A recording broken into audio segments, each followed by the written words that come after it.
Oke, selanjutnya yaitu Edward Lee Thorndike. Ia merupakan tokoh penting dalam psikologi pendidikan dan pembelajaran serta pelapor teori koneksionisme.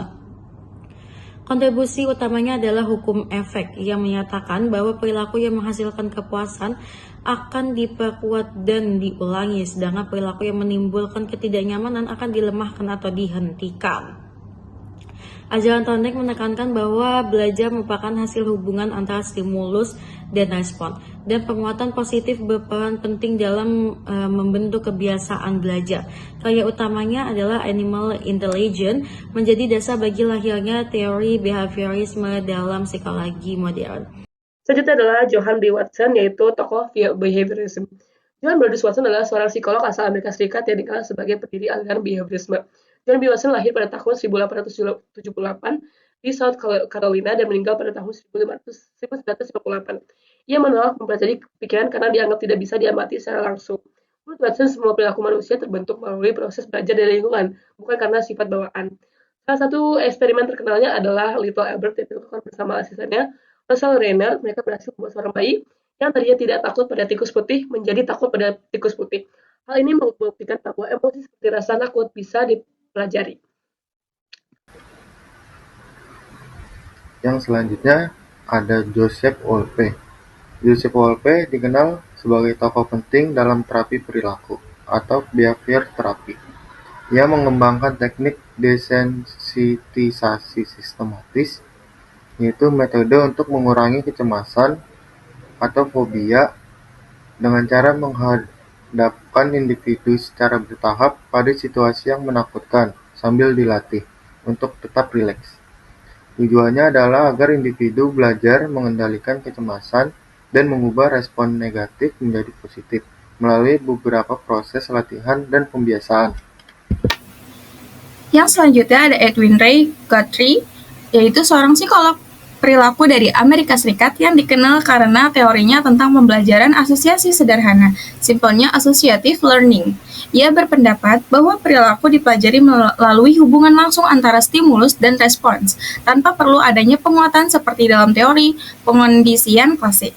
Bagi Guthrie, salah satu asosiasi yang berhasil sudah cukup untuk membentuk kebiasaan, asalkan stimulus dan respon terjadi bersamaan. Pemikirannya menjadi salah satu dasar penting dalam aliran behaviorisme karena menjelaskan bahwa pembelajaran manusia dapat dijelaskan secara ilmiah melalui hubungan langsung antara peristiwa dan reaksi. Kontribusinya juga membantu membentuk metode eksperimen dan psikologi pendidikan. Karya utamanya adalah The Psychology of Learning tahun 1935. Selanjutnya ada Ivan Pavlov. Siapa Ivan Pavlov? Ivan Petrovich Pavlov lahir pada 14 September 1849 di Ryazan, Rusia. Ia dikenal sebagai seorang fisiolog dan psikolog eksperimental yang berjasa besar dalam pengembangan teori pembelajaran melalui eksperimen ilmiah. Pavlov awalnya mulai karirnya di bidang fisiologi, bukan psikologi. Ia menempuh pendidikan di Universitas St. Petersburg dan fokus mempelajari sistem pencernaan. Namun, dari penelitian inilah kemudian lahir salah satu teori paling berpengaruh dalam psikologi, yaitu teori pembiasaan klasik atau classical conditioning. Ia wafat pada 27 Februari 1936 di Leningrad, sekarang St. Petersburg, meninggalkan warisan ilmiah yang besar bagi dunia ilmu pengetahuan. Kontribusi utama Ivan Pavlov: penemuan refleks bersyarat atau classical conditioning. Dalam eksperimennya, Pavlov mengamati bahwa anjing tidak hanya mengeluarkan air liur ketika melihat makanan, tetapi juga ketika mendengar suara langkah kaki atau bel yang dikaitkan dengan pemberian makanan. Dari penelitian ini, Pavlov menyimpulkan bahwa perilaku dapat dibentuk melalui asosiasi antara stimulus dan respon. Yang kedua, kontribusi pada ilmu kedokteran dan neurofisiologi. Pavlov juga berkontribusi besar dalam bidang fisiologi sistem pencernaan dan saraf. Ia meneliti bagaimana otak mengatur refleks dan fungsi organ tubuh.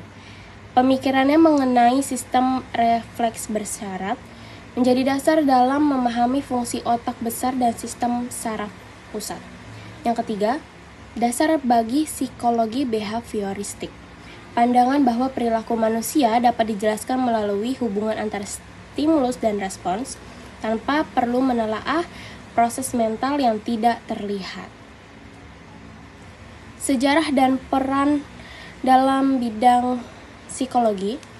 Eksperimen Pavlov pada awal 1900-an menunjukkan bahwa perilaku dapat dipelajari melalui pengalaman dan asosiasi, bukan hanya berasal dari insting atau kesadaran. Temuannya mengarah psikologi menjadi ilmu empiris yang berfokus pada perilaku yang dapat diamati, yang kemudian menjadi dasar bagi munculnya behaviorisme di awal abad ke-20. Karya utama Ivan Pavlov. The Work of the Digestive Glands 1897.